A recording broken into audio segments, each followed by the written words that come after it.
Hi news focus Tamil. என்ன எப்பயுமே ஒரே அரசியல் தானா? என்னங்க அரசியல் போர் அடிச்சுதா உங்களுக்கு? நமக்கு வேணா அரசியல் பிடிக்காம போகலாம், ஆனால் அரசியலுக்கு நம்மளை பிடிச்சிருக்கு.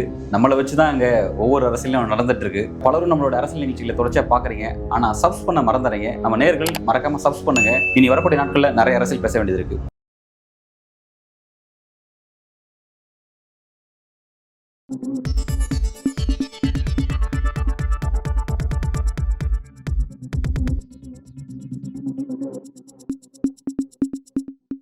வணக்கம் சார். வணக்கம். மத்திய அரசினுடைய ஒருங்கிணைந்த கல்வி திட்டத்தின் கீழே தமிழக அரசு இணையலை அப்படிங்கிறதுக்காக கல்விக்கான 2152 கோடி நிதியை தர மறுத்துட்டாங்க அப்படிங்கிற பிரச்சனை ஒரு சீரியஸான பிரச்சனை. பார்லிமெண்ட்லாம் கடுமையாக டிபேட்டுக்குள்ளான ஒரு விஷயம் அப்படின்னு பார்க்குறோம். அந்த விஷயத்தில் தற்போதைக்கு ஸ்டாலின் அவர்கள் ஒரு முக்கியமான நகர்வை நோக்கி நகர்ந்திருக்காரு. உச்சநீதிமன்றத்தில் ஒரு வழக்கு தொடுத்திருக்காரு. அந்த நிதியை விடுவிக்க சொல்லி உத்தரவு போட சொல்லி ஒரு வழக்கு ஒன்று தொடுத்திருக்காரு. இந்த சப்ஜெக்ட்ஸ் எப்படி பார்க்குறீங்க? இல்லை, இன்றைக்கி தமிழக அரசு 2021 பதவி ஏற்றதுலேருந்தேவும் பல நெருக்கடிகளை சந்திச்சுட்டு இருக்கு. பொருளாதார ரீதியாக நெருக்கடி, பல்வேறு நெருக்கடிகளை சந்திச்சுட்டு இருக்கு. அதை வைத்து ஒரு மாநில அரசின் வருவாயை வைத்து மாநிலத்தில் இருக்கக்கூடிய அந்த கல்வி வளர்ச்சியை கட்டமைக்கணும், மருத்துவ கட்டமைப்புகளை பண்ணணும். அது இல்லாமல் இவர்கள் தேர்தல் வாக்குறுதியாக கொடுத்த தேர்தல் வாக்குறுதியிலும் நிறைவேற்றணும். இதெல்லாம் மாநில அரசின் நிதியை மட்டும் வைத்துக்கொண்டு இன்றைக்கி நடத்திக்கிட்டு இருக்கிறாங்க. உண்மையிலே ஒரு சேலஞ்சான கவர்மெண்ட்டாக தான் இன்றைக்கி இருக்கக்கூடிய முதலமைச்சருக்கு இருக்குது. இதில் மாற்று கருத்து கிடையாது.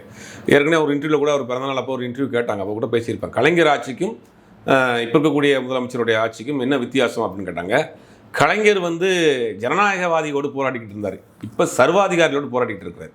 உண்மையிலே ஒரு 2021 ஒரு ஆட்சிக்கு வரப்போ மிகப்பெரிய அளவில் கொரோனாவுடைய பெருந்தொற்று காலம், நிதி நெருக்கடி, அதுக்கு முன்னாடி 2 வருஷமாக பெருசாக நிதி இல்லை, இந்த மாதிரியான ஒரு சிக்கலில் தான் ஆட்சிக்கு வருது. அதையும் மீறி இன்றைக்கி பார்த்திங்கன்னா கல்வியிலையும் சரி, பொருளாதாரத்துலேயும் சரி, கல்வி மருத்துவத்திலையும் சரி மிகப்பெரிய ஒரு கட்டமைப்பை இன்றைக்கி ஒரு சேலஞ்சாக எடுத்து நடத்தி கொண்டு போகிறாரு. இதுக்கு பிறகு ஒரு பெரிய கூட்டணி வேறு இருக்குது, அரசியல் ரீதியாக கட்சிகளுடைய கூட்டணி.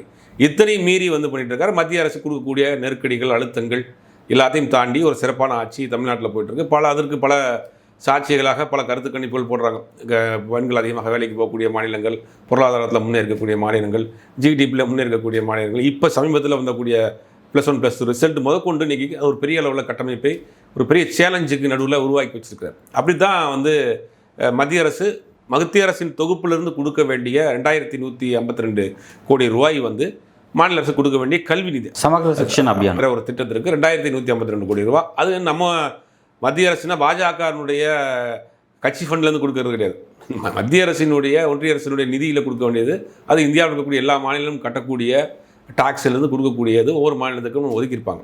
அதைத்தான் இவங்க என்ன சொல்கிறாங்க அப்படின்னா, மத்திய கல்வி அமைச்சராக இருக்கக்கூடிய தர்மேந்திர பிரதான் ஒருபடி மேலேயே போய் நீங்கள் 3 மொழி கொள்கை ஏற்றுக்கணும், புதிய கல்விக் கொள்கை ஏற்றுக்கணும், இல்லாட்டி தரமாட்டோங்கிற மாதிரியான ஒரு விவாதம் வச்சார். அதை எதிர்த்தும் கூட நீதிமன்றத்துக்கு போனாங்க. நீதிமன்றம் அப்படி ஒரு மாநிலத்தை நிர்பந்தப்படுத்த முடியாதுன்னு சொன்னாங்க.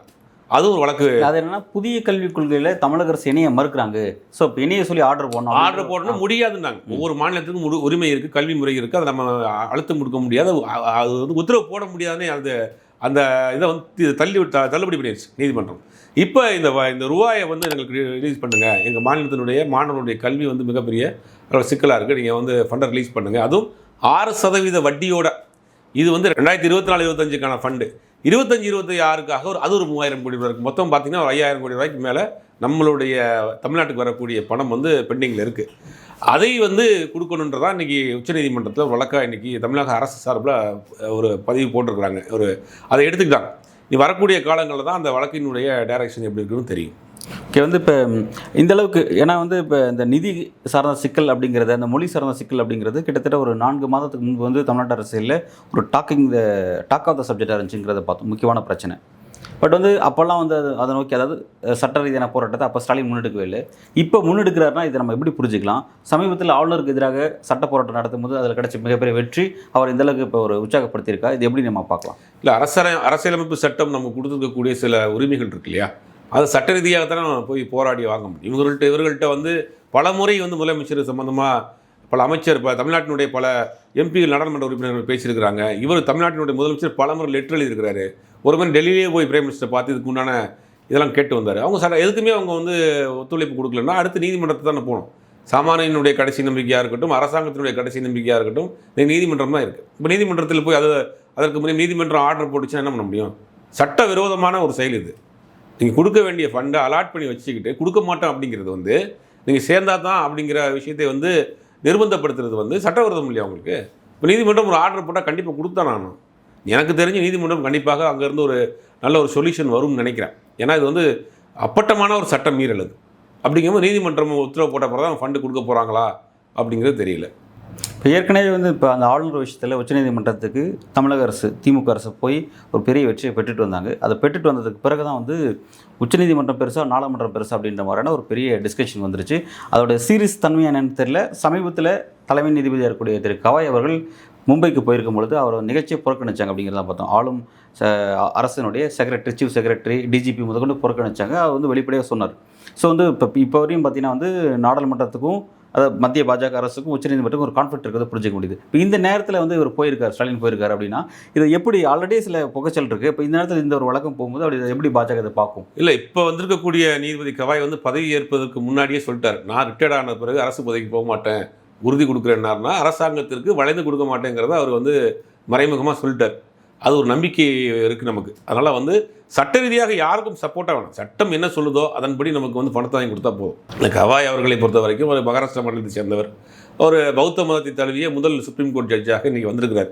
இந்தியா சுதந்திரம் பெற்ற பிறகு ஒரு பௌத்த மதத்தை சேர்ந்தவர் இன்றைக்கி வந்து இந்தியாவினுடைய தலைமை நீதிபதியாக வந்திருக்கிறது, உச்சநீதிமன்ற தலைமை நீதிபதியாக வந்திருக்கிறது முதல் முறை. இப்போ நாக்பூரினுடைய அந்த சட்ட வழக்கறிஞர் சங்கத்தினுடைய உறுப்பினராக இருந்தவரில் 3வது நபராக இவர் வந்திருக்கிறார். இந்த மாதிரியான நிறைய விஷயங்கள் இருக்குது. அவருடைய சொந்த மாநிலத்தில் அவர் ஒரு நிகழ்ச்சிக்காக போகிறாரு. அப்போ ஒரு புரோட்டோக்கால் என்னென்னா, உச்சநீதிமன்ற நீதிபதி ஒரு மாநிலத்துக்கு போகிறாருன்னா தலைமைச் செயலாளர், டிஜிபி மற்றும் முக்கிய நிர்வாகிகள் வந்து சந்தித்து வழக்கமாக வந்து அவரை ரிசீவ் பண்ணுறது முறை. ஆனால் யாருமே போகல. பட் அவர் வந்து கடந்து போயிடுவார், இதை பெருசாக ஆக்க மாட்டார்னு நினைச்சாங்க. பட் அதை வந்து அவர் ஓப்பனாக உடச்சி பேசிட்டார். அவர் அங்கே நிகழ்ச்சியை முடிச்சு இன்னொரு நிகழ்ச்சிக்கு போகிறாரு. அந்த நிகழ்ச்சிக்கு போகிற இடத்துல அங்கேயே சொல்கிறார், இந்த மாதிரி வந்து எனக்குன்னு ஒரு சில, எனக்குன்னு கிடையாது, ஒரு நான் வாங்கக்கூடிய அந்த உச்சநீதிமன்ற தலைமை நீதிபதிக்குன்னு சில புரோட்டோக்கால் இருக்குது, அதெல்லாம் இன்றைக்கி யாருமே மதிக்கலை, பட் அதனால் ஒன்றும் கிடையாதுங்கிற மாதிரி சொன்னோன்னே கொஞ்சம் நேரத்தில் திருப்பி அவங்க போகிறாங்க. போய் இவரை சமாதானம் பண்ணுறாங்க. சமாதானம் பண்ணி அதுக்கு உண்டான பேச்சுவார்த்தைகள் நடந்துச்சு. அப்போ ஒரு மாநிலத்திலிருந்து உச்சநீதிமன்ற நீதிபதியாக போனாலும் கூட அவர் அந்த மாநிலத்துக்கு வருகிற பொழுது அங்கே ஆட்சியாளர்கள் வேறவரோடாக இருந்தால் அது அரசியலாக தான் பார்க்கப்படுதுங்கிறத நம்ம எடுத்துக்கிற வேண்டியதாக இருக்குது. சார், நீங்கள் ஒரு டவுட்டு, இப்போ வந்து தலைமை நீதிபதி திரு கவாயினுடைய நிகழ்ச்சியை புறக்கணிச்சது அப்படிங்கிறது ஏற்கனவே நீதிமன்றத்துக்கும் நாடாளுமன்றத்துக்கும் பிரச்சனை போயிட்டுருக்கு, அதனால் புறக்கணிச்சாங்களா, அல்லது வந்து அவர் ஒடுக்கப்பட்ட சமூகத்தை சார்ந்தவர் பிறகு வந்து பௌத்தத்தை பின்பற்றார் அப்படிங்கிற அந்த ஒரு டிஸ்கிரிமினேஷன், கேஸ்ட் டிஸ்கிரிமினேஷன் காரணமாக வந்து புறக்கணிச்சாங்களா? இது எப்படி நம்ம பார்க்கலாம்? ரெண்டையுமே எடுத்துக்கிற வேண்டியதான். இது எப்படி இது ஒன்று மட்டும் ரெண்டுக்குமே பொருத்தமான நபர்கள் தான் அவர்கள் சாதிக்கு எதிரானவர்கள், சாதிக்கு ஆதரவானவர்கள், மதத்துக்கு ஆதரவானவர்கள், அப்புறம் வந்துட்டு அரசியலமைப்பு சட்டத்திற்கு எதிரானவர்கள், இப்படி எல்லா விஷயமும் சேர்ந்து ஒருத்தர் இருக்குது அப்படின்னா அவர் எதுக்காக நினைச்சுவாங்க? இவருக்கு பிடிக்காத ஒரு சமயத்தை பின்பற்றக்கூடியவராக இருக்கிறார், இவருக்கு பிடிக்காது, இவர் கொள்கைக்கு எதிரான சித்தாந்தங்களை பேசக்கூடியவராக இருக்கிறாரு. அப்படிங்கும்போது எல்லாத்தையும் சேர்ந்த ஒரு நபர் உள்ள வராருங்கும் போது அவர்களுக்கு இதைத்தானே இருக்கும். அப்படி நீங்கள் தனித்தனியாக பிரித்து எல்லாம் சேர்ந்த ஒரு நபராக இருக்கார். அப்படிங்கும்போது அவர்கள் வந்து காரணம் பண்ண தானே செய்வாங்க. அதுவும் இல்லாமல் பதவி ஏற்கிறதுக்கு முன்னாடியே ஜெய்பின்னு சொல்லிட்டு தான் பதவி ஏற்க போகிறாரு. ஆனால் அம்பேத்கர் சிலை மாலையை போட்டு போகிறாரு. முதல்ல வந்தப்போ அந்த அம்பேத்கருடைய நினைவிடத்துக்கு தான் போகிறாரு. அப்படிங்கிற விஷயங்கள்லாம் அவர்களுக்கு வந்து ஒரு விஷயமா இருக்கிறாரு. அவர் சொன்ன முக்கியமான விஷயம் என்னென்னா, இந்தியாவினுடைய 3 தூண்கள், அந்த 3 தூண்களையும் நிர்வகிப்பது இந்தியாவினுடைய அரசியலமைப்பு சட்டம், சட்டம், நிர்வாகம், நீதி. இந்த 3 துறையுமே அரசியலமைப்பு சட்டம் என்ன சொல்லுதோ அதற்கு கட்டுப்பட்டு நடந்தவர்கள் தான்.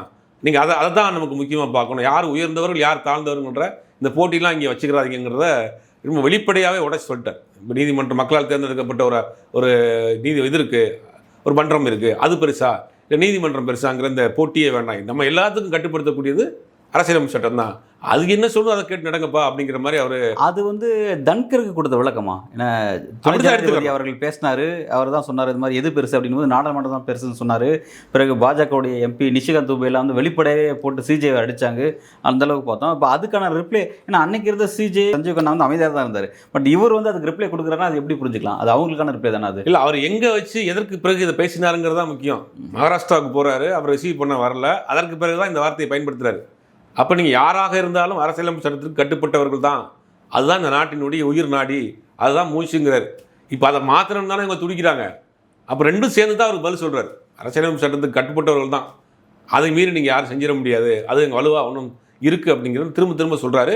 ஏற்கனவே சொன்ன மாதிரி தான், நான் வந்து இதுக்கு பிறகு பதவி விலகின பிறகு ஏதோ உயர்ந்த அரசாங்க பதவிக்கு நான் போக மாட்டேன் அப்படின்னு. ஏன்னா இதுக்கு முன்னாடி இருந்தக்கூடிய 2-3 பேர் பண்ண வேலைகள் வந்து எல்லாருக்கும் தெரியும். அப்படி அவங்க உடனே முடிஞ்சோன்னு வேறு ஒரு உயரிய பதவிகளுக்கெல்லாம் போயிட்டாங்க. லாஸ்ட்டாக இருந்த இவரும் கூட ஒரு முக்கிய பதவிக்கு போயிட்டார். அப்படிங்கும்போது அதெல்லாம் செய்ய மாட்டேன் அப்படிங்கிறது அரசாங்கத்திற்கு ஒரு பெரிய ஒரு வார்னிங் கொடுத்துருக்காரு. ஏன்னா நீங்கள் வளைக்க முடியாது, நான் உங்களுக்கு வளைந்து கொடுத்து போக மாட்டேன், எனக்கு வந்து அரசியலமைப்பு சட்டம் சொல்கிறத நான் நிறைவேற்ற போகிறேன் அப்படிங்கிற மாதிரி. ஆனால் இப்போதைக்கு சொல்லியிருக்காரு. பட் போக போக தான் அவருடைய செயல்பாடுகள் எப்படி இருக்குது, விமர்சனத்துக்கு உள்ளாகுதா, இல்லை சரியாக செயல்படுறாரா அப்படிங்கிறது பொறுத்திருந்து தான் பார்க்கணும். நல்லது சார். இப்போ வந்து சட்ட போராட்டம், ஸ்டாலின் முன்னெடுத்துருக்க சட்ட போராட்டம், இப்போ இது கூட இன்னொரு ஒரு அப்டேட் என்னென்னா, இப்போ நிதி ஆயோக் கூட்டம், இப்போ இந்த ஆண்டுக்கான நிதி ஆயோக் கூட்டம் நடக்க இருக்குது. கடந்த நிதி ஆயோக் கூட்டத்தை அவர் புறக்கணிச்சார். காரணம் என்னென்னா, பட்ஜெட்டில் வந்து தமிழ்நாடோட பேர் புறக்கணிக்கப்பட்டிருக்கு. பல விஷயத்தெல்லாம் குறிப்பிட்டு நிதி சார்ந்த விஷயத்தான் குறிப்பிட்டு புறக்கணிச்சார். பட் இப்பொழுதுக்கு வந்து கலந்துக்கிறதாக அறிவிப்பு கொடுத்துருக்காரு. எதிர்க்கட்சிகள் வந்து உடனே வந்து போன முறை புறக்கணிச்சிங்களா, இப்போ இந்த முறை ஏன் வந்து நீங்கள் செய்கிறீங்க, இப்போ நீங்கள் என்ன பாலிடிக்ஸ் செய்ய போகிறீங்க அப்படின்ற திரும்ப திரும்ப ஒரு கொஸ்டின் ரைஸ் பண்ணுறாங்க. இப்போ ஏற்கனவே நிதி சார்ந்த ஒரு விஷயத்துக்கு உச்சநீதிமன்றத்துக்கு போகிறாரு, அதே மாதிரி மீட்டிங்லையும் கலந்துக்க போகிறார். 2 நகரும் முன்னெடுக்கிறார். எப்படி பார்க்குறீங்க? இல்லை, நிதி ஆயோக் கூட்டங்கிறது பலமுறை ஜெயலலிதா அவர்கள் தமிழ்நாட்டில் இருக்க போய் அங்கே நிதி ஆயோக் கூட்டத்திலேருந்து வெளிநடப்பெல்லாம் செஞ்சுட்டு வந்த இதெல்லாம் இருக்குது. போய் 5 நிமிஷத்தை வெளிநடப்பு செஞ்சாங்க. எனக்கு பேச டைம் கொடுக்க மாட்டேங்கிறாங்க, ஒரு பெரிய ஒரு கலவரத்தை கொண்டு வந்துட்டு வந்தாங்க. அந்த மாதிரி இந்த மாதிரி ஏதாவது ஒரு திட்டம் வச்சிருக்காரான்னு தெரியல. நிதி ஆயோக் கூட்டத்தில் ஒரு சிறப்பு கவன ஈர்ப்பத்தை கொண்டு வரணும். அதை நம்ம கொடுத்த வாய்ப்பு அதையும் பயன்படுத்தாமல் இருக்கணும். போதில் என்ன தப்பு இருக்குது? இப்போ பிரைம் மினிஸ்டர் வர்றாருன்னா ஒரு மாநிலத்தினுடைய முதலமைச்சர் கூப்பிடணுங்கிறது ஒரு புரோட்டோக்கால். முதலமைச்சர் இல்லாத பட்சத்தை அமைச்சர்கள் கூப்பிடுவாங்க, இல்லை அதிகாரிகள் கூப்பிடுவாங்கிறது ஒரு புரோட்டோக்கால். அதே மாதிரி நிதி ஆயோக் கூட்டத்தில் கலந்து கொள்ளலாங்கிறது வந்து சட்டவிரோதம் கிடையாது. கலந்து கொள்ள கூடுங்கிறது தான் சரியான வழி. இல்லை, அவங்க என்ன சொல்கிறேன்னா, இப்போ போன முறை புறக்கணிச்சாங்க, இந்த முறை ஏன் போகிறீங்க அப்படின்னு கேட்குறாங்க. இல்லை, இந்த முறை போய் ஏதாவது ஒரு சிறப்பு தீர்மானத்தை கொண்டு வரதுக்காக வலியுறுத்தலாம். கவன ஈர்ப்பு தீர்மானத்தை கொண்டு வரதுக்கு ஏதாவது வலியுறுத்தலாம். ஏதாவது ஒரு திட்டம் இருக்கலாம் இல்லையா? சும்மா ஒன்றும் போக மாட்டாங்க இல்லையா? எதிர்க்கட்சிகள் சொல்கிறாங்க ஏன் போகிறீங்க, போன பிறகு தான் தெரிய வரும் என்ன அங்கே போய் என்ன பண்ண போகிறாருங்கிறது. அத்தனை மாநில நிதி அமைச்சர்களும் உட்காந்துருக்கப்ப அங்கே நம்மளுடைய பாயிண்ட்டை ரைஸ் பண்ணுறப்ப அங்கே வந்து ஒரு சிறப்பு கவனம் வருமா இல்லையா? ஒரு இபிஎஸ் எதிர்க்கட்சியில் கேட்குறாரு, வெள்ளைக்கொடி ஏந்த போகிறீங்களான்னு கேட்குறாரு. வெள்ளைக்கொடி ஏந்த போகிறீங்கன்னா அங்கே என்ன நடக்குங்கிறத பார்த்துட்டு தான் வெள்ளைக்கொடியா கருப்பு கொடியாங்கிறது முடிவு பண்ணோம். இவருக்கு அதெல்லாம் யார் சொல்லிக் கொடுத்தாங்கன்னு தெரியல. அவர் ஒரு நிகழ்ச்சி, ஒரு கூட்டம் நடக்குது அப்படின்னா மாநில அரசு பங்கு பெறுறது வந்து சரியான வழிமுறை. போன முறை கலந்துக்கல, இந்த முறை ஏதோ ஒரு திட்டத்தோடு போகிறாங்க, ஒரு சிறப்பு ஒரு அஜெண்டாவோட போகிறாங்க. அதை பற்றி ஏதாவது பேசலாம், வலியுறுத்தலாம். அங்கே போய் பேசுகிறப்ப அது பெரிய ஃப்ளாஷ் ஆகும், மற்ற மாநிலங்களுக்கும் போய் சேரும். தேர்தல் வரப்போகுது, நிதி கொடுத்து ஆகணுங்கிற கட்டாயத்தில் ஏதாவது ஒரு விஷயத்தை, முக்கியமான ஒரு விஷயத்தை கையில் எடுத்துகிட்டு போகலாம். அது போன பிறகு தான் அங்கே என்ன பேச போகிறாருங்கிறது தெரியும். போகிறதுக்கு முன்னாடி ஏன் போகிறீங்கன்னு கேட்டால் அர்த்தம். Right, okay sir. இப்போ இபிஎஸ் கேட்குறது விஷயத்தை நம்ம பார்க்குறோம். இப்போ டெல்லி பாஜக ஸ்டாலினுடைய மூவ் எப்படி பார்ப்பாங்க அப்படின்னு பேச வேண்டியது இருக்குது. ஏன்னா கல்விக்கான நிதி மருத்துவம் நம்ம ஆணவமாக தான் அவங்களுக்கு ரிப்ளை கொடுத்தோம். இப்போ வந்து உச்சநீதிமன்றத்துக்கு வந்திருக்காங்க. ஏற்கனவே நமக்கு அவங்களுக்கு பிரச்சனை போயிட்டு இப்போ நேரம் அங்கே போயிருக்காரு. போன முறை நிதி ஆயோக் கூட்டத்தை புறக்கணிச்சு இந்த முறை கிளம்பி வராரு. என்ன மூவ் பண்ண போகிறாரு? இப்போ அது டெல்லி பாஜக இந்த விஷயத்தை எப்படி பார்ப்பாங்க? ரொம்ப கூர்மையாக தான் பார்க்கும். அவ்வளோ அசால்ட்டாகவும் பார்க்க மாட்டாங்க. ஏன்னா வந்து முதல் முறையாக வர்றாரு அப்படிங்கும்போது அதில் ஏதோ ஒரு இதோட தான் வர்றாரு, புதுசான ஸ்கீமோட தான் வர்றாரு. அது எப்படி நிதி கேட்குறாரா என்னங்கிறது தெரியல. அப்படிங்கும்போது அது ரொம்ப சிறப்பாக தான். ஏன்னா தேர்தல் வரப்போகுது, 2026 தேர்தல் வரப்போது. ஒரு வருஷத்துக்குள்ளே அவர் இந்த கூட்டத்துக்குள்ள கலந்து கொள்ளாருன்றது, டெல்லிக்கு போகிறாருங்கிறது முக்கியமான ஒரு விஷயம். அது அரசியல் ரீதியாகவும் பார்க்கப்படும். சோனியா காந்தி சந்திக்கலாம், காங்கிரஸ் கட்சி நிர்வாகிகளை சந்திக்கலாம், அகில இந்திய அளவில் இருக்கக்கூடிய இந்தியா கூட்டணி தலைவர்களை சந்திக்கலாம். தேர்தலை எப்படி எடுத்து கொண்டு போகலான்றாங்க. ஒரு நிகழ்ச்சிக்கு போகிறாங்கன்னா அதுக்கு மட்டும் போக மாட்டார், பல்வேறு விஷயங்களை சுற்றி இருக்கும். அதையெல்லாம் வந்து பாஜக கவனிக்கும். டெல்லி வர்றாருன்னா யாரை சந்திக்கிறாரு, 2026 தேர்தலுக்கு அவங்க என்னென்ன மாதிரியான விஷயங்கள் அங்கே பண்ணுறாங்க, அகில இந்தியாவில் இந்தியா கூட்டணி இங்கே தமிழ்நாட்டில் எப்படி அவங்க ஃபார்ம் பண்ண போகிறாங்க அப்படிங்கிற பல விஷயங்கள் இருக்கும். அதையெல்லாம் அவங்க ரொம்ப உன்னிப்பாக கவனிப்பாங்க. ஏன்னா சும்மா மட்டும் ஒரு முதலமைச்சர் ஒரு மாநிலத்தில் ஒரு நிதி ஆயோக் கூட்டத்துக்கு போகிறார் அப்படின்னா, தேர்தல் நேரத்தில் போகிறாருன்னா பல முக்கியமான விஷயங்கள் அதுக்கு உள்ளே இருக்கும். அதையெல்லாம் ரொம்ப கவனிப்பாங்க, உன்னிப்பாக கவனிப்பாங்க. நல்ல சார், ஓகே. இப்போ இந்த நகர்வு அடுத்த கட்ட நகர்வு எதை நோக்கி நகருங்கிறது பொறுத்து வந்து பார்ப்போம். நன்றி.